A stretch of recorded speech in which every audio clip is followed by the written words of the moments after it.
자, 다음 페이지 넘어가 보도록 할게요. 자, 14페이지입니다. 이제 이쪽 구간으로 들어오네요. 그쵸, 이제 증명이죠.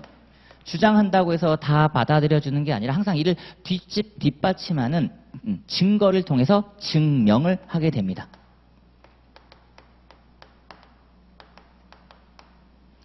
형사소송법처럼 엄청난 증거재판주의가 있을 수 있어요. 그래서 위법하게 수집된 증거는 배제됨이 원칙인데 여기서는 그렇지 않습니다. 민사소송에서는 실체 진실이 조금 더 우선되다 보니까 일단 웬만한 증거들은 다 오도록 합니다. 왜? 다 법원 역할이에요. 우리가 알아서 할 테니까 일단 다 내봐 라고 합니다. 그럼 크게 보면 결국 증거도 두 가지가 있거든요. 물증이 있고요. 그리고 인증이 있습니다. 대표적인 게 이게 이제 증언 같은 거고요. 우리가 지금 원하는 바로 물증이 문서 되겠습니다. 시험에 잘 나오는 일이죠. 우리는 민법이라는 법 과목을 통해서 민사소송으로 전환될 거란 말이에요. 그래서 이런 표현들이 많이 나오는 겁니다. 계약서가 증거로 제출되었다 이런 표현이 나오는 거예요. 자, 그러면 하나 더 나오네요. 그죠?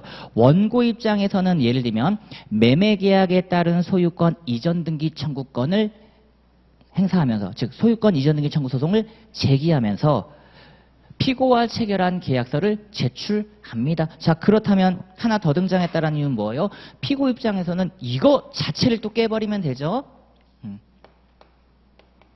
이제는 썹니다. 써.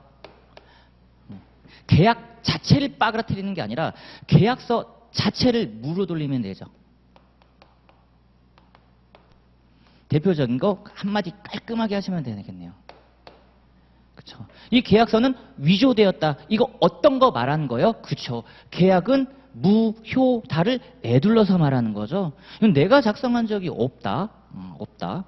계약서는 그래서 위조되었다. 그래서 우리가 민법 때 어떤 내용들을 많이 보냐면 만약에 계약서가 진정하게 성립되지 않고 위조되었다라고 한다면 그 계약 자체는 무효이고 그 계약에 의해서 혹시라도 등기가 경료되었다면 그 등기에 대한 추정력을 부여하지 않는 겁니다. 그러니까 보세요. 증명이 된 거죠. 너의 등기는 무효다. 그러니까 소유권 이전 등기 말소 등기 청구 소송을 제기했다라고 한다라는 겁니다. 그렇죠? 자, 이제 들어가 볼게요. 자, 가번입니다.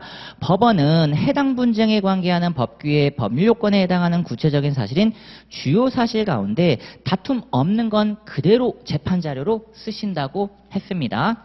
자, 그리고 뒤에 이제 다툼이 있는 것에 대하여 증거 조사라는 걸 합니다. 즉, 증거에 의하여 증명된 사실을 존재하는 것으로 이를 인정한다. 이제 법원의 지금 역할 강조되는 거 맞죠? 법원의 역할입니다. 자, 그렇게 하여 주요 사실의 존부가 확정되면 맞네요. 사실 확정 뒤에 법률에 규정된, 즉 법규에 규정되어 있는 권리 의무 존부 확정이 이루어지는 거죠. 돈을 빌렸네. 그렇다면 대여금 채권이 있네. 다시 돈을 빌렸네. 대여금 채권이 있네. 사실 확정. 그리고 뒤에 보세요. 다시 한번 법률 판단. 자,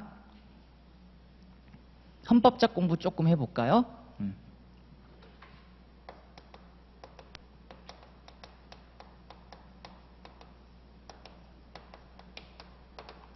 재판 청구권의 본질이란 한 번의 사실심과 한 번의 법률심을 받습니다.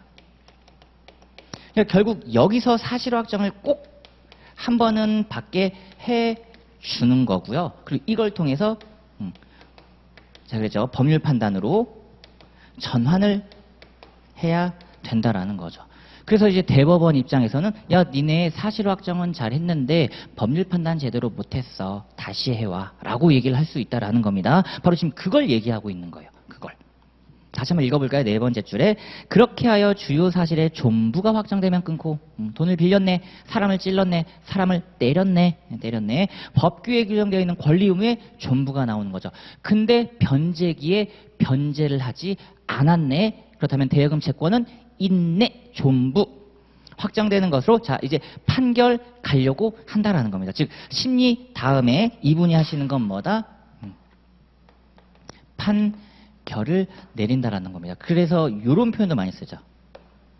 합쳐서 심판입니다. 심판. 이제 판결을 내리셔야 되니까 이제 쭉 또 가볼게요. 아까 제가 썼던 판결 선고기일을 땅 다시 한번 또 지정을 해준다라는 겁니다. 자, 계속 볼게요. 4번에 사실의 존부 확정은 법관만의 우연적 주관적 판단에 의할 것이 아니라 소송에 현출된 객관적 자료에 근거할 것이 요구된다. 바로 우리 법관님들에게 어느 정도 가이드라인을 제시해주고 계신 거죠.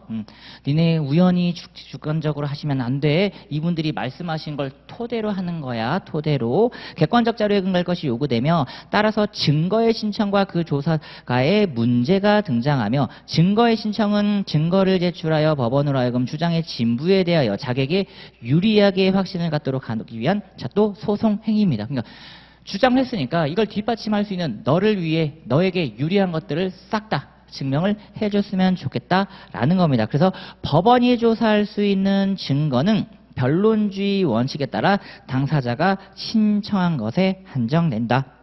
자, 그리고 답번에 지금 제가 요걸 아까 말씀드린 겁니다. 그렇다면 증거는 조금 쪼개보자. 자, 답번에 증거조사 절차로는 증인신문, 당사자신문, 이게 사람에 대한 거죠. 그래서 이걸 인증이라고 하고 뒤에 검증감정 서증인데 바로 이 서증이 대표적인 문서입니다. 문서.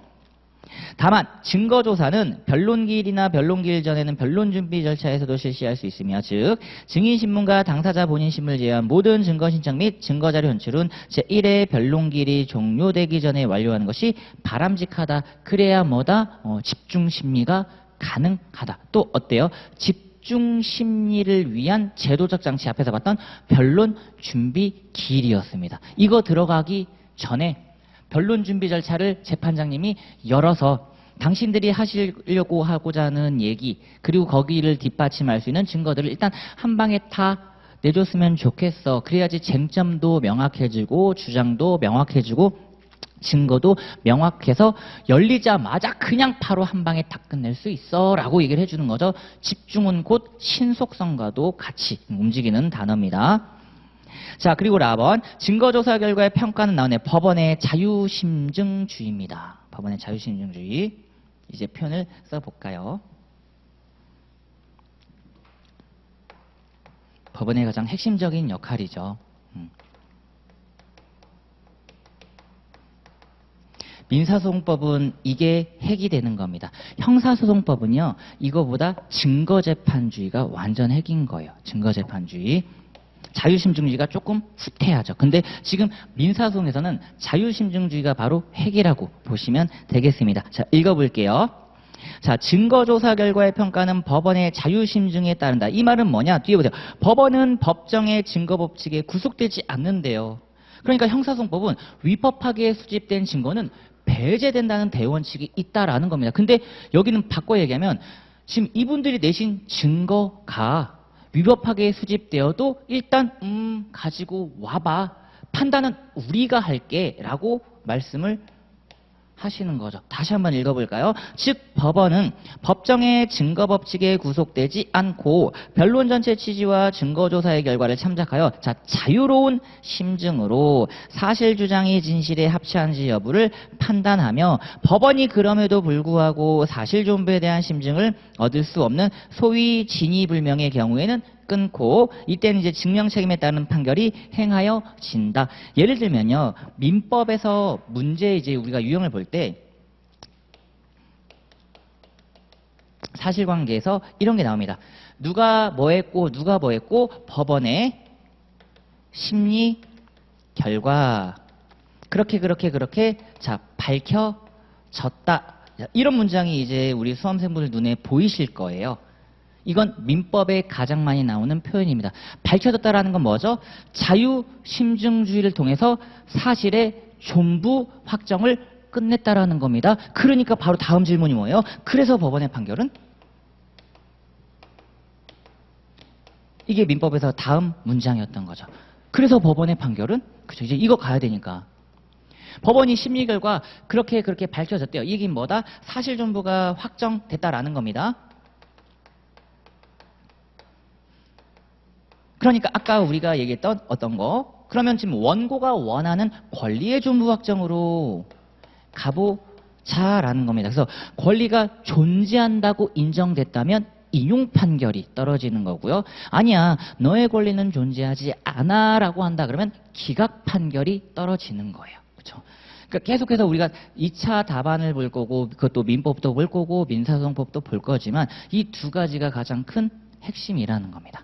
핵심. 그래서 이런 표현이 나왔을 때 이건 우리가 건들면 안 되는 거예요. 왜냐?